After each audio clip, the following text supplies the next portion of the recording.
Hello নমস্কার। তো আমার মুখে হাসি দেখে বুঝে গেছে আমি কতটা এক্সাইটেড। আর এটা কোন স্টেশন তোমরা যদি চিনতে পারো তাহলে অবশ্যই কমেন্ট করো। তারপরে আমি একটুখানি মাসাজ নিতে দেন চলে গেলাম আমাদের ডেস্টিনেশন রামপুরহাট।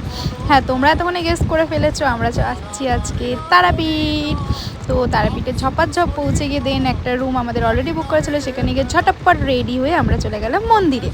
ভোর 6টার সময় মন্দিরে গিয়েও যে এতটা ভিড় দেখবো এটা আমাদের আনএক্সপেক্টেড ছিল। তো বাধ্য হয়ে আমরা ভিআইপি লাইনে টিকিট কেটে ভিআইপি লাইন দিয়ে আমরা আধ ঘন্টার মধ্যে পুজো দিয়ে ভালো মতো পুজো দিয়ে বেরিয়ে আসি।